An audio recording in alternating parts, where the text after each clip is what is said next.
It's been seen as a decisive week in the United States race to power. The court is set to rule whether the former president is eligible for the presidency under the 14th Amendment. This is after Colorado's Supreme Court said he is an insurrectionist. While the Colorado case comes up for arguments on Thursday, there are now indications that Donald Trump's legal expenses are eating into his campaign funds ahead of the November polls. The former president has continued to take in donations at a fast pace, but his legal troubles have continued to drain his campaign coffers. As per newly released data from the Federal Election Commission, Trump raised more than $75 million in the second half of 2023, bringing his yearly haul to a total of $129 million.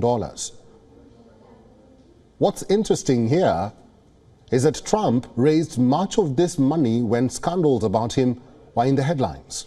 In March, he was indicted over hush money payments to an adult film actress. In the 2 weeks that followed, his campaign raised over $15 million. When Trump was indicted again in June for allegedly mishandling classified documents, his campaign took in another $6 million in less than a week. And in August, after the former president was charged with trying to overturn the results of the 2020 presidential election in Georgia, he raised over $9 million.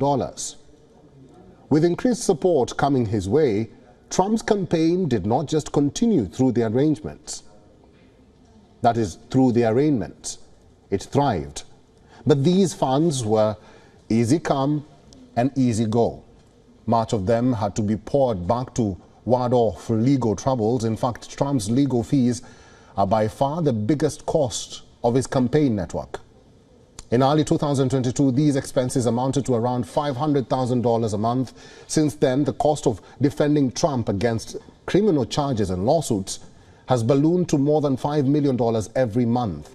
The latest filings show that in the final three months of 2023, more than 50% or 50 cents of every dollar donated to Trump went towards his defense. And even though he is ahead across opinion polls, the Republican frontrunner is lagging behind his Democratic rival in the money race.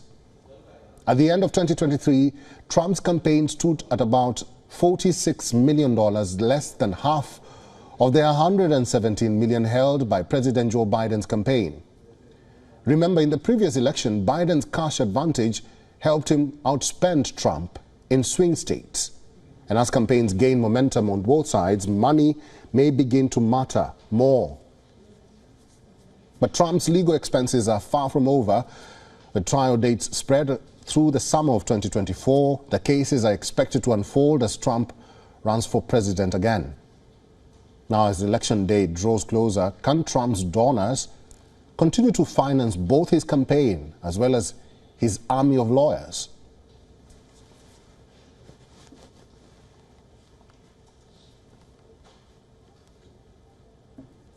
Well, I ended with a question. Let's find out what will happen in the pan of about 7 or 6 months now. And Ray Locker is a senior journalist, an author, and also a columnist, is now joining us live from Washington, D.C.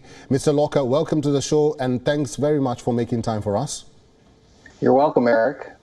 Now, the Colorado case is being seen as a decisive moment in Trump's ability to contest the elections. Help us understand what's on the table and how significant is this insurrection case? Well, it's significant in that it's another thing that causes him to burn money on his legal expenses. It has to do with the 14th Amendment to the U.S. Constitution, which was passed after the U.S. Civil War in 1865. It was specifically aimed at keeping members of the former Confederacy from seeking federal office once the war was over. And people believe, the people who brought these cases believe that Trump was an insurrectionist having to do with the January 6, 2021 attack on the Capitol. And since he was part of that, he shouldn't be allowed to run for president again. Mm-hmm. Let's talk about the donors. Will they continue to finance both his campaign as well as his army of lawyers? Well, look, there are a number of people who believe sincerely that Trump was done wrong in the 2020 election, that people are out to get him. They're trying to keep him from running for president again. And so they want him to run for president. They'll do whatever they can. So they'll finance his legal bills. They probably don't know that they're paying for his legal bills. They're helping his presidential campaign, but they probably also don't care because they believe that he was done wrong. Now, that's not an opinion I share, but there are people who believe that. Mr. Locker, how do you see the debate over his finances? A big chunk of his campaign funds are now getting used up in these legal cases. How will this impact the Trump campaign going forward?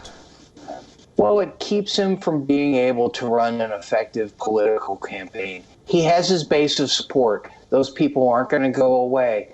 But when it comes to fighting a campaign in the swing states, of mobilizing a get out to vote effort, any dollar that you're not using to spend on that, but you're using to spend on your legal bills, that's wasted money. Mm-hmm. And he doesn't, that doesn't help anybody running for president. So it's a hindrance for him.